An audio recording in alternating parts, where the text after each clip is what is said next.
Esu.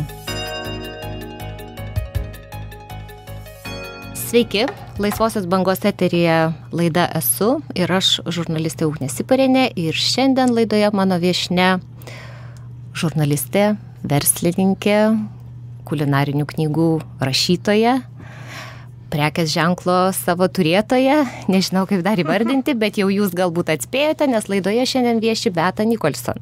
Labadiena, Beata. Labadiena, Ugnė. Iš tikrųjų, norėčiau pradėti nuo to, kad pasibaigus rinkimams mačiau jūsų socialinio tinklo profilyje tokią žinutę: balsavau už moteris.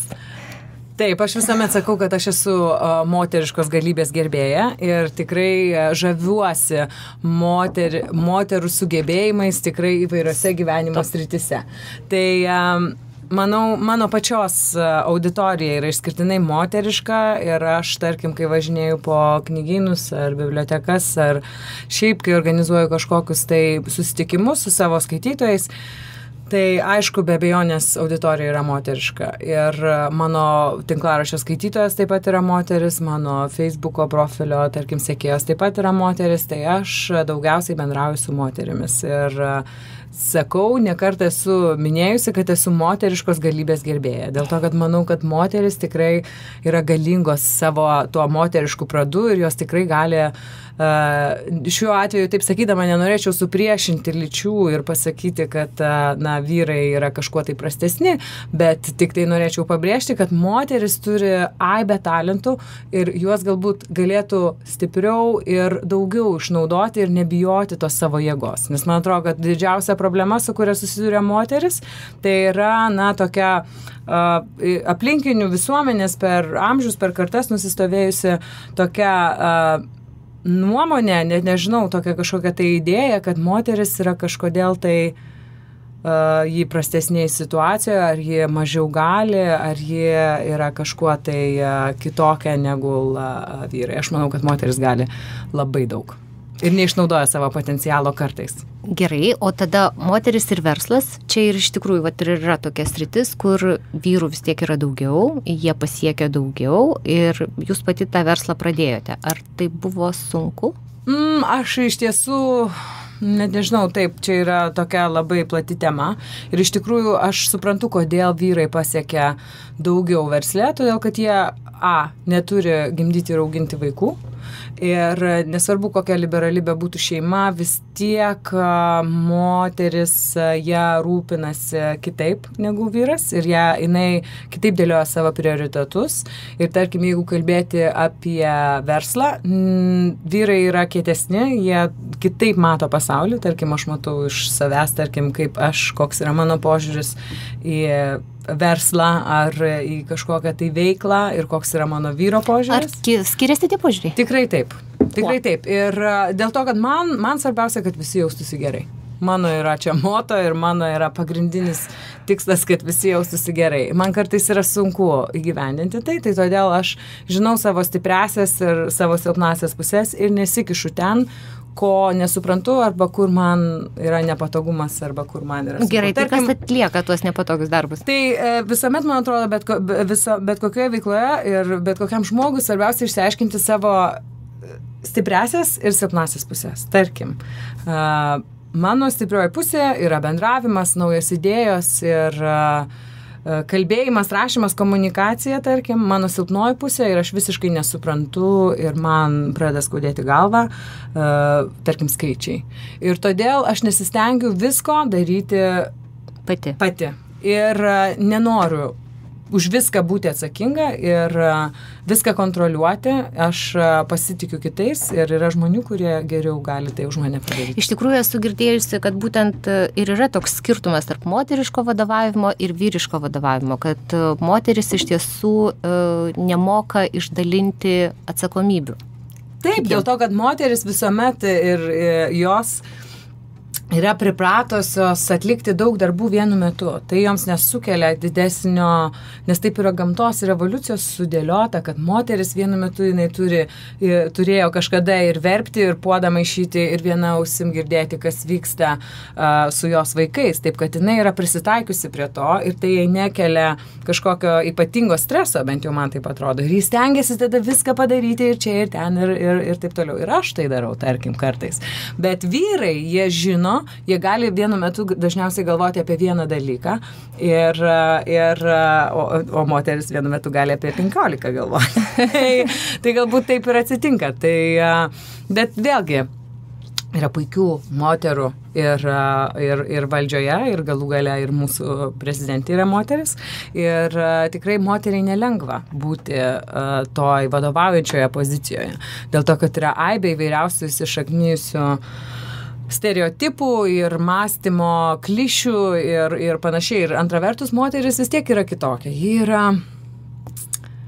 Ji yra tokia, daugiau, net nežinau, ji tokia yra takesnė, jinai yra kaip vanduo labiau. O vyrai, jie apibėga kliūtis, o vyrai, jie kartais yra tokie truputėlį kampuoti. Puiku, dabar kaip tik turime laiko pauzei, likite su Laisvąja banga. Esu. Tęsiame laidą Esu ir šiandien studijoje vieši kulinarinių knygų autorė, žurnalistė, verslininkė Beata Nicholson. Iš tikrųjų labai smagus pokalbis ir aš noriu paklausti, Beata, o kas šiuo metu yra su jūsų vaikais? Kas su jais dabar tiesiog? Mano vaikai dabar yra mokykloje. Mokykloje. Taip, o šiaip, kai jie pareis, aš juos pasiemu iš mokyklos. Ir tada aš juos perduodu savo vyrui. Arba pati tada jais rūpinosi. Mes neturime tokio dalyko kaip nuolatinė auklė. Ir mes turime Nijolę, kuri yra su mano vaikais nuo tada, kai Izabelei buvo metai. Taip, plius minus, nes truputėlį ir Londone, ir truputėlį čia, tai ji ateina, tarkim, galiu sakyti, porą kartų per savaitę pabūti su vaikais, jeigu, tarkim... Bet iš tikrųjų, tai mano klausimas buvo apie tai, ar vyras prisima tą šeimos darbo naštą? Žinoma, taip. Taip. Aišku, vis tik man tikrai taip. Ir man net nėra tokio, kažkaip tai sakyčiau, klausimo, kad tik tai aš turiu pasirūpinti vaikais. Mes, aišku, derinamės. Jeigu aš žinau, kad vieną tą vakarą, tarkim, trečiadienį manęs nebus, arba šiam vakarą aš išvažiuoju, tai aš tada suderinu viską su juo, kad nuo tos valandos aš tu atvežu vaikus ir jūs būnate patys. Bet iš tikrųjų, kaip žinom, situacija Lietuvoje ir statistika tai rodo, yra vis tik tai didžiulis procentas vyrų, kurie vos valandą ar net mažiau skiria savo buičiai, namams, šeimai, vaikams. Tai čia gal tiesiog jums pasisekė, kad jūsų vyras nelietuvis? Ne, aš pažįstu įvairių vyrų ir lietuvių, kurie mielai prisiema vaikų priežiūros atsakomybę. Ir lygiai taip pat, aišku, yra toksai įsišaknėjęs kai kurių vyrų supratimas, kad vaikai yra moters rūpestis, ypač maži vaikai. Ir man iš tikrųjų labai keista, kai tokiais pareiškimais mėtosi garsus vyrai, kad vaikas iki 3 metų, aišku, tai yra jų nuomonė. Bet, tarkim, mes su vyru ir, tarkim, ir mano draugių vyrai tiesiogiai nuo pat kūdikystės dalyvavo vaiko auginime. Ir mano, pavyzdžiui, vyru, aš tikrai džiaugiuosi, niekada nebuvo problema, aš pirmą kartą išvykau ir palikau Izabelę 2 ar 3 dienom, nepasimenu, gal kai jai buvo 10 mėnesių, ir jisai vienas ją prižiūrėjo ir labai to didžiavosi, ir jam tai buvo didelis įvykis, jisai visur su ją vaikštinėjo ir panašiai. Ir nuolatos taip yra, kad mes su vyru, per pusę lygiai dalinamės tą, nes vaikai yra mūsų abiejų. Puiku, labai gražus požiūris, bet grįžkime prie verslo. Beata, kaip jūs galvojate, ar verslą daryti Lietuvoje yra lengva? Šiaip apskritai, jau net ne moters verslą, o tiesiog. O žinokit, aš net nežinau, todėl kad aš iš tiesų su tom verslo operacijom neturiu daug sąlyčio taškų. Man svarbiausia yra idėja, geras dalykas ir kaip jį, tarkim, kalbant apie mano knygas, ar ne, nes knygas mano leidžia mano, tarkim, įmonė, tai aš esu atsakinga už idėją, už jos įgyvendinimą, o tos, kaip, tarkim, knyga bus parduodama, aš nesikišu ir nesidomiu, nes yra žmogus, Laura, kuri puikiai tą išmano ir visko pasirūpina ir mes su ją pasikalbam ir viskas yra gerai. Aš ten